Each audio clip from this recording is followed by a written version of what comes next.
त्याच्यामुळे हे रेप्लिकेट करण्यासाठी तुमची काय पुढची उपाययोजना असणार आहे? कारण की सोशल मीडियावर कमेंट्स करणारे अनेक, त्यांना चेहरा नसतो, अनेक लोक असतात, पण ते खऱ्या अर्थाने तुमच्यासोबत जमिनीवर उतरून त्यांनी कार्य केलं पाहिजे, तेव्हाच ही पूर्ण व्यवस्था बदलू शकते.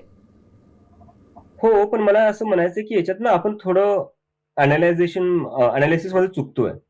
आपण जर आज 4-5 वर्ष आधीचं वातावरण पाहिलं असेल, तेव्हा सोशल मीडिया असो किंवा जमिनीवर असो, कोणीही विरोधात बोलायला तयार नव्हतं. हीच लोक होती सोशल मीडियावर पण. तेव्हा तर यांचा तेवढा राग नव्हता, तेव्हा हे तर तेवढे बोलत नव्हते. पण आज ते बोलतायत. आज त्या पॉइंटला आलेले जिथे त्यांना आता वाटतं की आता बस झालं. आता आम्हाला बोलावंच लागणार. तर जी लोक एका टायमाला सगळं शांतपणे सहन करत होती, ती लोक वैतागली आहेत आता.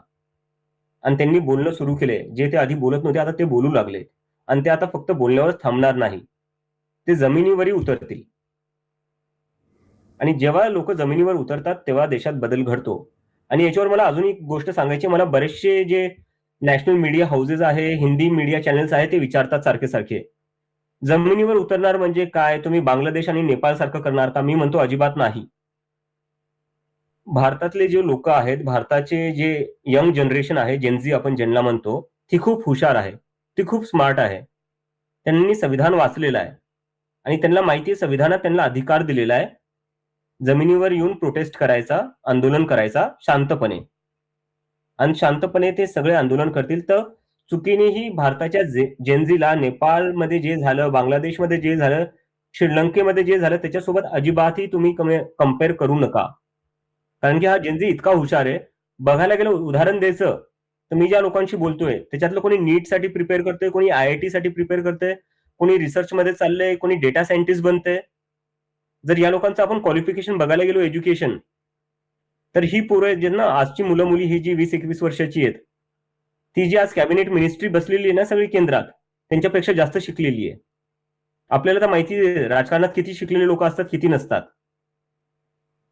हे जे लोक सगळे राजकारणात बसले ना, हे सगळ्यांपेक्षा जास्त शिकलेला भारताचा युवा आहे. आणि तो कधीही अशी काही गोष्ट करणार नाही ज्याच्याने देशाचं नुकसान होईल. ते शांतपणे आणि संविधानाच्या हद्दीत राहूनच आंदोलन करतील आणि त्यांचे मुद्दे मांडतील. नक्कीच जेनझीजकडे एवढी ताकद आहे असं आपलं म्हणणं आहे. आपल्याला इतका मोठा प्रतिसाद मिळतोय, यानंतर तुमच्या आई वडिलांची नेमकी काय प्रतिक्रिया आहे? घरच्यांनी काही सल्ला दिलेला आहे का? घरच्यांना आता मला वाटतं हे न्यूज पाहिल्यावर बहुतेक माहिती पडेल, मी तर त्यांच्याशी बोललो नाहीये. कारण की अशा गोष्टी सांगायला गेलं तर त्यांना थोडं भीतीच वाटते. कारण की आपण देशात एक वातावरण पाहिलेलं आहे.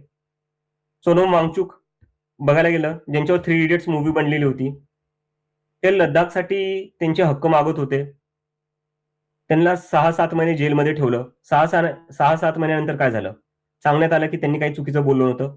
तर असं भीती घालण्याचं प्रयत्न करतात, जेणेकरून कोणी बोलू नये. त्यामुळे मी घरच्यांशी अशा गोष्टी बोलणं टाळतो सहसा. कारण की त्यांना काळजी नको वाटायला.